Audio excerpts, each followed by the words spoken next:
Pela foi le o le tau mawhai atu no taitasi bilaterally. A o le foi la tau whaamaupopo le leile i tūrangi ia.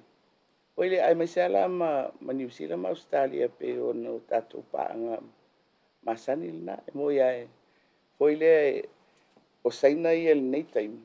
Le atau te ido au whai pisinisi. E fia e o i saina. E whaatau mai e la tau o loa wai e tau ngofie. Ia atonu la e fisosoani la le mea lea. Ia, o te leilo fo'i pe ono whaatupu nisi mafua anga te tau.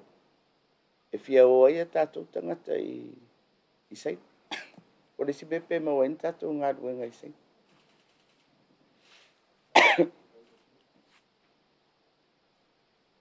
Nau fia mati mai tai pale mia o mo poilo mati wa wanoa. Ia, nanga o leo fatoa mo stato whailoa inga talu mai le fontanga whailea pale mene le sa la ngā i mata upu pe ona tula i mai whainga malo. Ia, fia fasili atu ona, there's still a lot of uncertainties. Manino ala fola sanga i tona pale mene. Ai mai se fo'i o le saunoanga le whonga fitalai. But the question everyone's asking from Moli, can the minorities still continue to govern effectively? Well, you're talking to me today. A mawhauwhaula e se mai le mere kupu i le parliament. If it was normal, who runs the country? Cabinet? No different now. Do you think it will last until the end of this parliamentary term? I have no idea. Awa o le anga whaile rei ala o forsanga. Al pauar kai mia sui ai. Kai e se whai unga e whaile i taile fo. Nā tau te mālamanam. O le tūranga lai e nei le fono. O le kapeneta se fururima. O le vaenga le fast. Le si vaenga le fast. O amatou o le maro le fast. Ia, ma le vaenga o le whaile o le itua ngai. Sfuru lima, sfuru valu, lo sfuru. Ia, o le mea lai. I le tūranga ai a whapea e le o mawhai o na iese ngai o ingai whainu mera ia. E sui ai le whainga malo. O lona winga. E whaawau le whainga malo.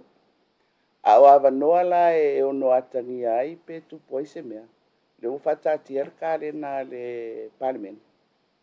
Ia, o le fono le masina whaiunga masina nei. O le fono ia me. Ia, maisi fono i tuatu. O le fono la ia me tato talo le tupe. Ia, o le si foi tūlanga lana e ono foi le tūlai mai ei ni matau. Ai o le ngāruenga e whanmalo. Le whanga soro talo le tupe o ni tausanga. Le wa iei e fuanga whatatitia. Ia nā pauan leo le whanga soro e le malo. O me tāua lai te parliament. O tūla fono foi o le swing o le whawae ma le foi le tūla fono le whamasinonga. Ia o le e le whamoemoe o le fono le whaiunga le masina ni. E whatatia i loan nisi o swing o le tūla fono whainga parota. Ma e tatau o na whangasolo ia le tūla fono le nā. Ina ia lava le taimi ua taatia le tūla fono pasia. Ma le tapenanga le ofisa o whainga parota. Le whamolmole, lau fau le whainga malo a tutuila, e wa maua se so ta inga pe matai whaawau ia whanatanga whale a tō sa moa, e me se pa ise follow up ma isi malienga sa whaia tō sa ngawite. Ia, na umalanga i tutuila i le whatautonga o le malo fau. O wale awa no e whaile inga ma le kōwana ma le lutena kōwana. Ia, pe lana whaari mai le nganga fia e whaawau. Ia le mafutanga lea i le wau malo e lua. Ia, ai te re sia lato tapenanga lai whai o le malo fau e tau tapena. Ia ale nganga i e fia whaawau. I le taimi lale nei, e le o iei ni suinga ina malia ngana fai. Ia, atonu o nai tau mai ai nā o lai, solo le. Fionga i le mta upule le steering committee leo le miliona tala. Nena folasia e le minister fo o le mtanga luenga o tinamta maitai. O yeise talo sanga ina ia ave eseni sui minister sa whawha ia i le steering. Pimpai ona whamanino i lau fionga pe o yeise atu whalanga. Lena mai le pepa, e toe whaatulanga atoa le whaifoina o Porkalame lea. O le mele na vai atu iei, ua tele ia la sanga foi o le whaangai o ingo le mele. Mai o le whaamoe, a o le ai whaisina tuwai o le whaangasoronga o tupe. Mai e tilo, po la le whainga e whaatinoi. O peila o le li lifa ia le vainga. O le ua whatau sanga. Ua te tau o na laba tā pena le mtanga ruenga lea e autu i e le Porkalame, le Project Management Unit. Hoi lea, ia male ngā lua whaatasi ai, mai se male office o le tupe. So o le mela nā le ua vai e le kapeneta, whaatari sana noa. Simplify, ina ia tau whaavabe o na whaanga solo. Ai e ale anganga lai, ia i pea le whaamalumalunga. Ale minister tanga ruenga o tinamta maitai, ma le minister tupe. Pe o minister na tau ana tuli loa e la ua. Ia mali poti mai le kapeneta, le whaanga solonga o le whainga o le Porkalame.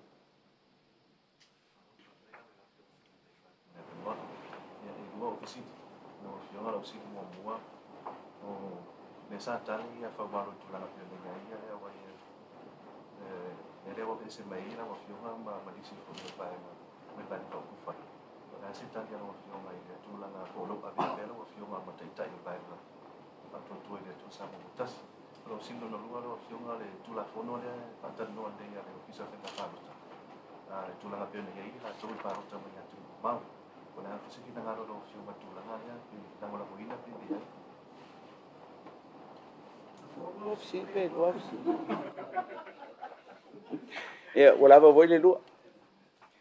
Ia, o le mea lea sia makou whapesi al makou paki.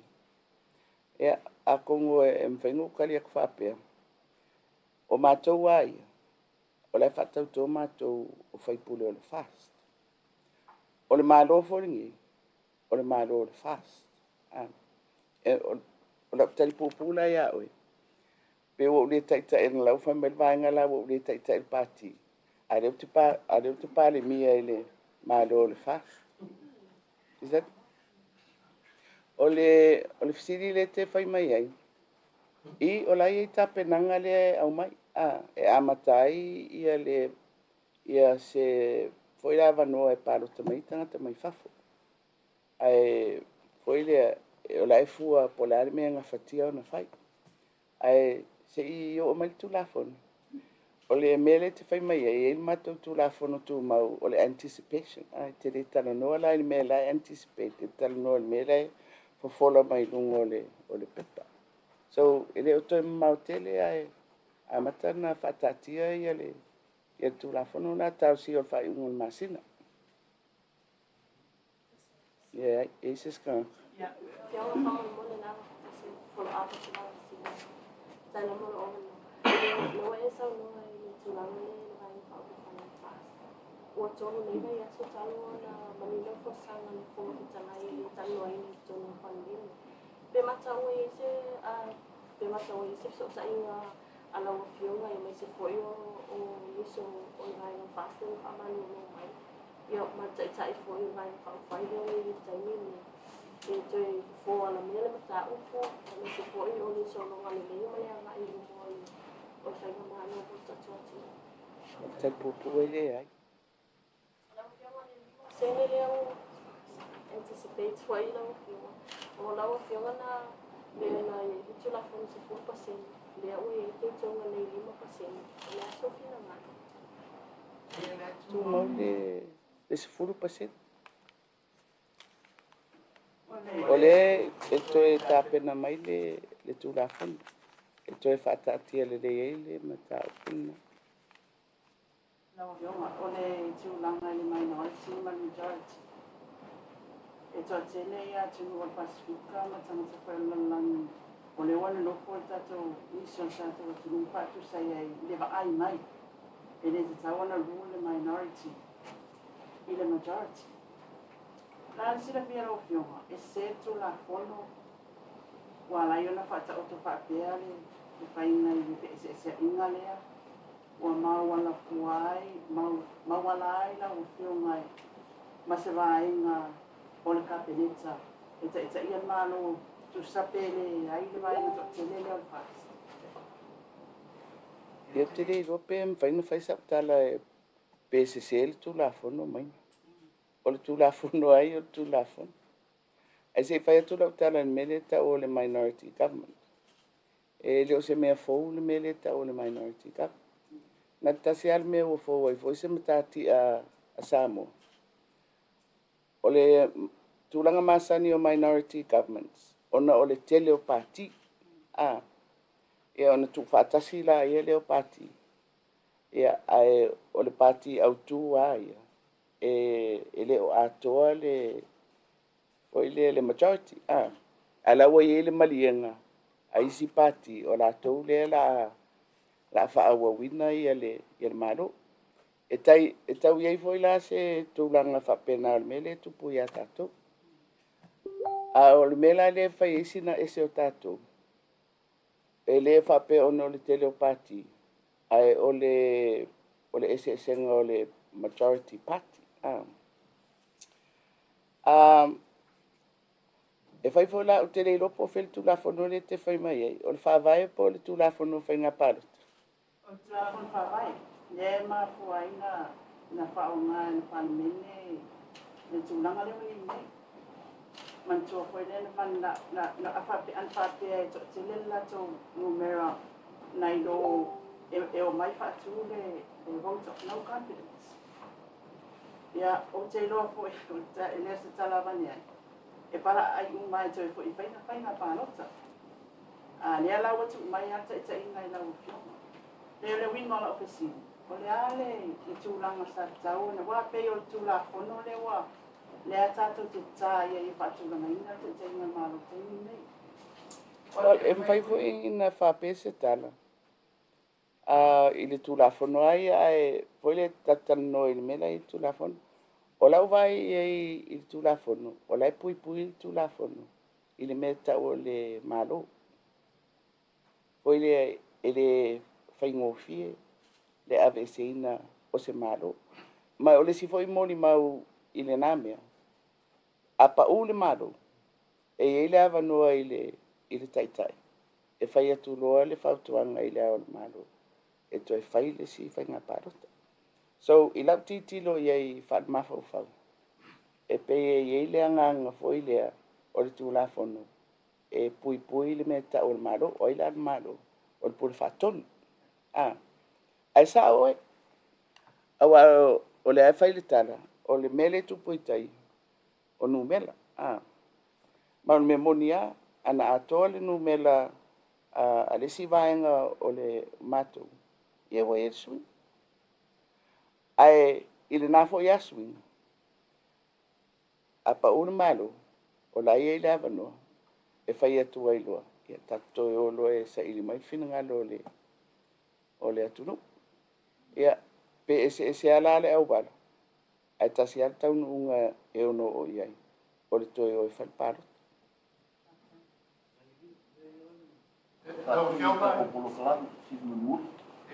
Ele ma fai ana ma kafi de au le fa maru I tono le tunu mala fu le na ma o ma le pele to vai na fa wa tu le mai le wa fioma pala un bero ele a ko le un bero ti tai ngai malo u lai mai la au pala un bero ele ma fai ana kai malo fa o lo na winga la te mi o le wa mare pele te shaka ho me pero fesi sa o ala la o fio tu sa per fesi o le ele a fai na le tu o le hoi whapea mai maka o a whoi atu nuku le rarangi le kau ke suru iai.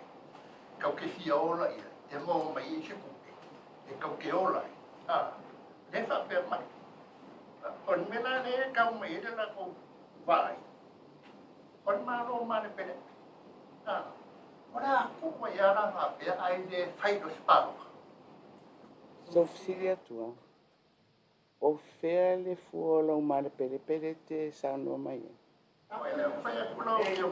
Longo le mado. Inga yo inga. Ese tu pese si wale maua. Ese au nanga wale mfayo na fatino. Lale tinga ino le tunu ule yai. Yo ba fai mai wa male pere pe wale le.